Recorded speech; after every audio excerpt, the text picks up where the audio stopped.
এখন বয়স কত? এখন বয়স আমার 64 রানিং। 64 রানে, মানে 64 বছর বয়সে মাঠে নেমে যেভাবে খেলছেন, এটা আমাদের তরুণরাও এতটা পারে না না, দোয়া করবেন। আমি তো বেসিক্যালি যেহেতু স্পোর্টসম্যান ছিলাম, একটু ফিজিক্যাল এক্সারসাইজ করি, সে এক্সারসাইজ করার কারণে হয়তো কিছুটা এখনো তাছাড়া রাজপথে যে হাসিনা বিরোধী, ফ্যাসিস্ট স্বৈরাচার বিরোধী যে আমাদের যে প্রতিদিন যে শারীরিক কসরত করতে হয়, রাজপথে মিছিল মিটিং করতে হয়, পুলিশের অত্যাচার নিপীড়ন যেহেতু, তাতে আমাদের এক ধরনের ফিজিক্যাল এক্সারসাইজ হয়ে যায়। তো সেইটার কারণেও সে মানে আমাদের ফিজিক্যাল কিছু ফিটনেস না থাকলে লড়াই করবো কীভাবে? রাজপথে লড়াই করে তো আমাদের এই অবৈধ অসাংবিধানিক অগণতান্ত্রিক সরকার, মাফিয়া সরকারকে এবং ওই সরকারকে এবং দানবীয় সরকারকে আমাদের প্রথম করাইতে হবে। কত বছর পরে মাঠে নামলেন? এটা যদ্দূর মনে পড়ে কম 20 বছর পর, মিনিমাম 20 বছর পর মধ্যে মাঠে না, আগে না, 20 বছর পরে আমার যদ্দূর মনে পড়ে আর কি, 20 বছর হবে ন্যূনতম। কি ফিল করেন, মানে এখন কি ওই সে 20 বছর আগে যেভাবে মাঠে তেজ ছিল এখন কি না না, সেই মনের টেস্ট আছে, কিন্তু শারীরিকভাবে যে আমার বয়স হয়েছে এটা কিছুটা টের পাওয়া যাচ্ছে। কারণ কিন্তু এই যে খেলার মাঠের ফুটবল দেখলে, কারণ আমি আবার যেহেতু ইংলিশ লিগ এবং আবার লা লিগা এবং চ্যাম্পিয়ন্স লিগ সবগুলো খেলাই আমি নিয়মিত দেখি।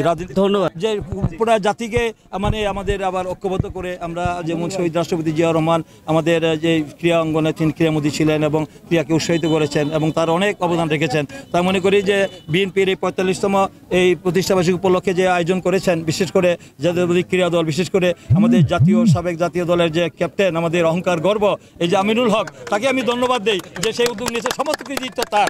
এবং ধন্যবাদ।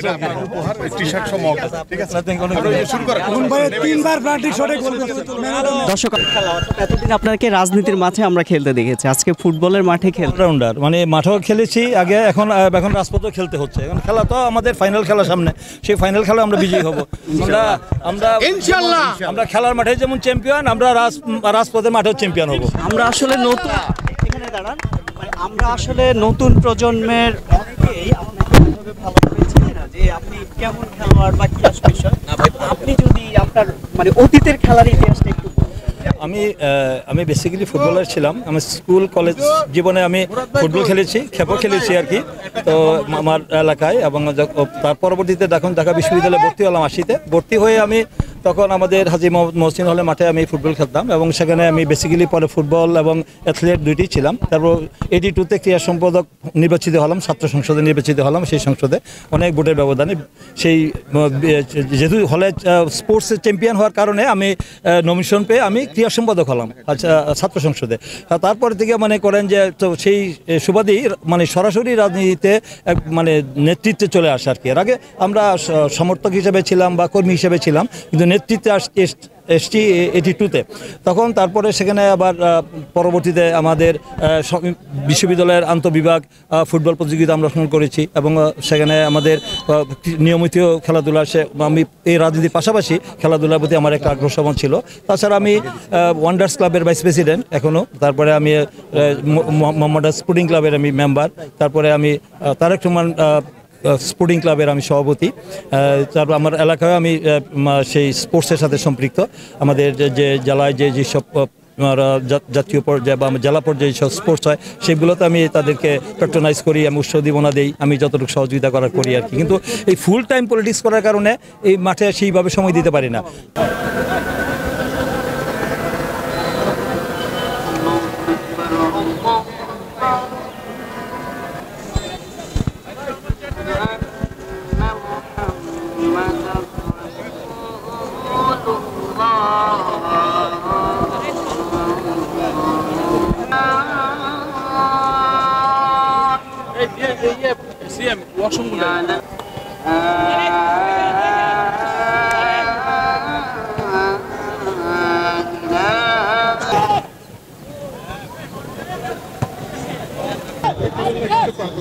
দিনের প্রথম ম্যাচ, 4টি দলের অংশগ্রহণে বাংলাদেশ জাতীয়তাবাদী ক্রীড়া দলের আলফা নিজেদের মধ্যে দেওয়ানো মাঝমাঠ দিয়ে আক্রমণে খুলনা বিভাগ।